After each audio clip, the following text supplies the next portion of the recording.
fundamentally, you know, at the heart of Star Trek, it's about striving to be the best that we, you know, that humans can be, amongst other things.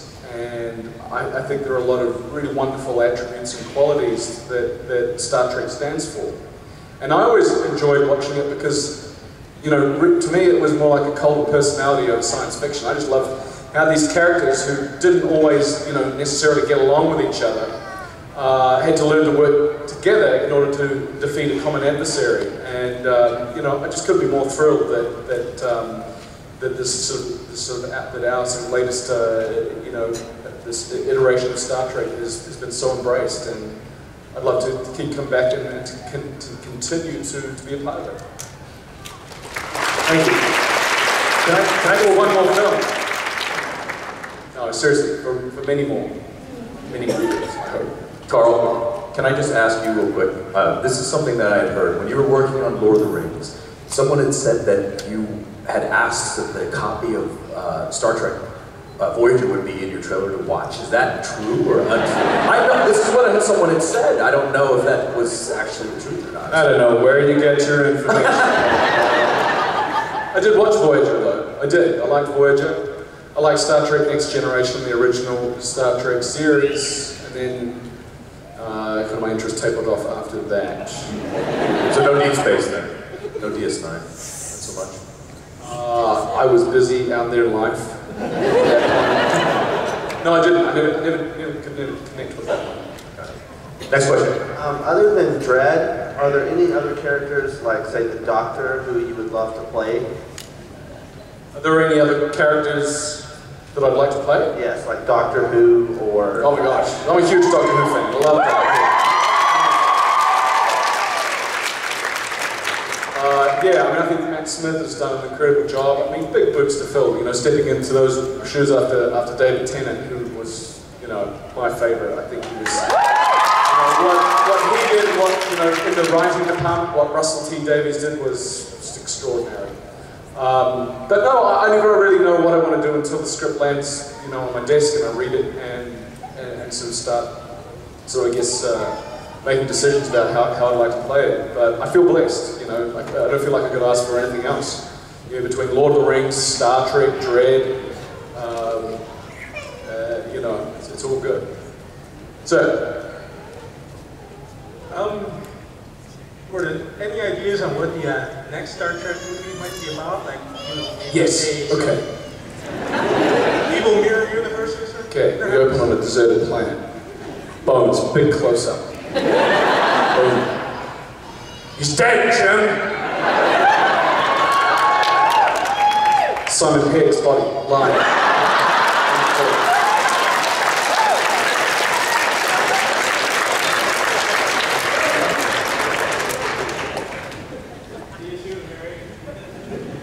Boom. Is there any scene in any particular Star Trek that is your favorite? Any scene in any particular Star Trek that's my favorite. I really like doing the original series. I think it was in the Corbomite maneuver.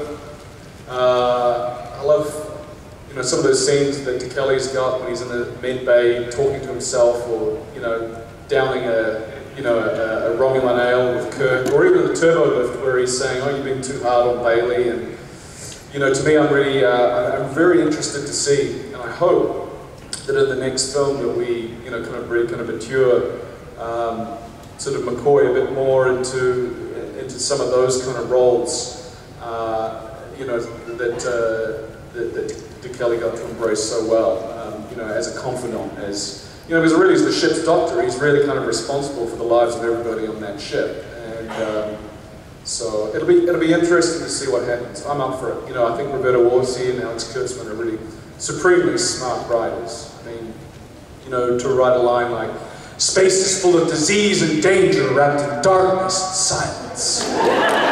That's great writing. That is really great writing. Thank you. Hi. Hey. We drove from Calgary this morning to see you, and we're just wondering if you could tell us anything about Almost Human. I know it's really early, but... Yeah, sure. So many of you may or may not know I'm doing a new show with J.J. Abrams and Joel Wine called Almost Human.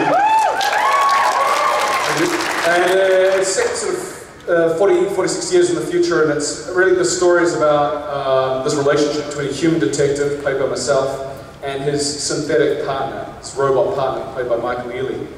And, you know, really the show is, you know, it's fundamentally about their relationship, but it's also taking a look at, you know, what it means to be human, just in the near future. And it's really interesting because the technologies that we showcase, you know, on the show have all been researched. They're just around the corner, and it's really exciting stuff. And, you know, we're having, you know, our aim is to deliver a really action-packed, visceral, heartwarming show with characters that you care about, and for most of them, for it to be fun. And we're having a blast doing it. So November 4th, it airs, and I mean, I'd like to invite you all right now to watch it at my house. Yeah. What's your address? Next question. No, so I could be more thrilled. There was the Punisher movie, it came out a few years ago. Ben Affleck, ladies and gentlemen.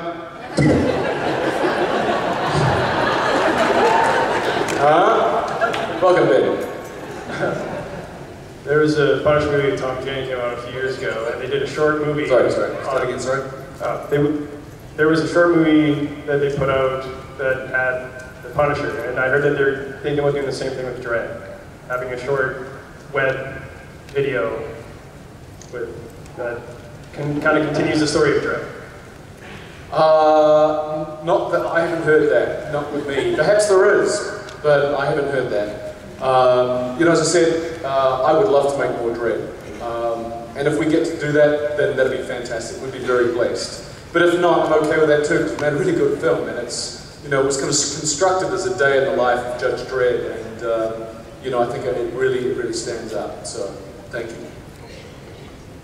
When you were starting up your acting career, how many hoops did you have to jump through to get it going? How many hoops? Many hoops. Many hoops. Yeah, you know, I think I could give you a funny answer here, but I'll give you a serious one. I think, you know, in life, we're always going to encounter obstacles. And what the challenge is, what we have to do, is figure out how we're going to get over it, under it, through it, around it, in order for us to achieve what we want. And in acting, that was certainly the case. When I was just starting out, you know, just to get an agent, you know, just getting past, you know, getting your resume past the secretary was a challenge. And, you know, so for me, I never took no for an answer. I once went and auditioned for a TV show when I was first starting out. I got the part, but I had to ride a horse, and they said, well, come out today, and we'll just see if you can ride a horse. I couldn't ride a horse. I just said I could get the show. Thinking that, well, you know, I'll learn how to ride a horse, and by the time they find out they can't, it's too late. But anyway, they took me out to ride this horse, and I immediately hopped on the wrong side. They're like, go home. And I lost the job. So that weekend, I went out and got horse riding lessons and shot video of me riding a horse and sent it to the producers. And they were like, insisted, like, well, how can you, this guy can ride a horse, what are you talking about? I didn't get the job. But it was a valuable lesson for me. And that was, when you lie about your abilities, make sure you give yourself the time to actually learn how to do them before they find out that you can't do them. Important lesson in life.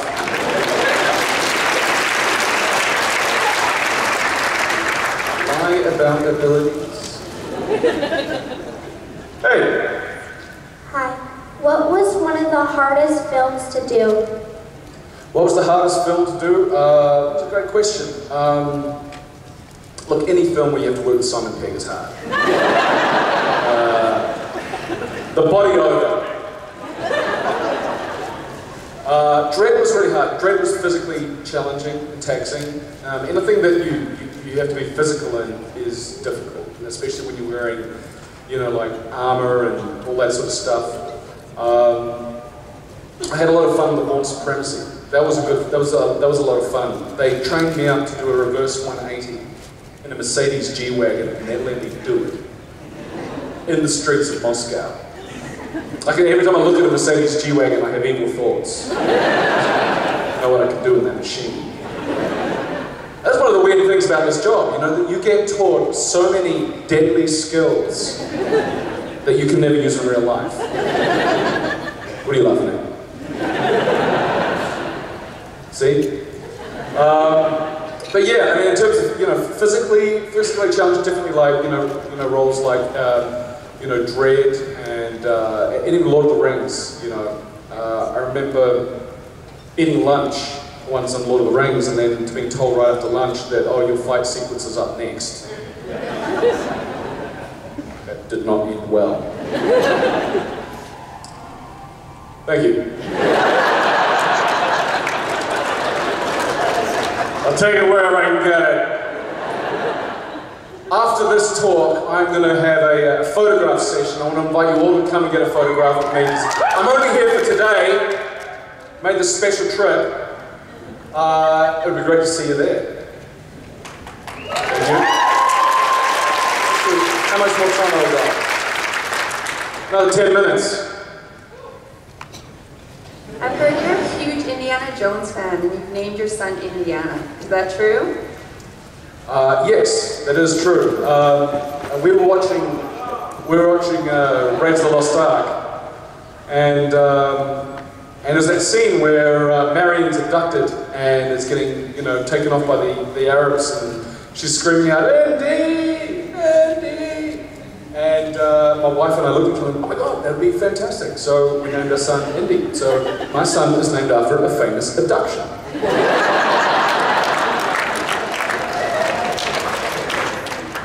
So I would like to know if you had real maggots in your mouth.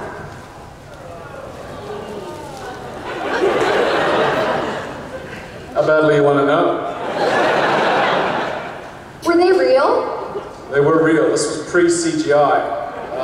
Yes, I did a movie called Goshen. Amazing film. And that scene almost got the director fired, by the way, because it wasn't on the original script. I just said, hey, wouldn't it be great if, you know, these guys were, you know, chilling, eating, found some food in, and then all of a sudden the food that we're eating turned to maggots, and so they wrote it and put it in, and the producer saw it and was like, what's this? But it ended up in the film and everyone loved it. But yeah, they cultivated these maggots, and actually Ron Eldard and I had real maggots in our mouth. I've eaten lots of stuff. Have you ever seen Bear Grylls? There you go. I was first. What was it like to have Benedict join the crew of Star Trek? Cumberbatch. Yeah, you know, Benedict was amazing, really amazing. I really enjoyed working with him. I enjoyed watching him work. He's an extraordinarily talented guy, and he really just fit right in. You know, it's just amazing to watch. You know, I thought he did such an incredible job with that character.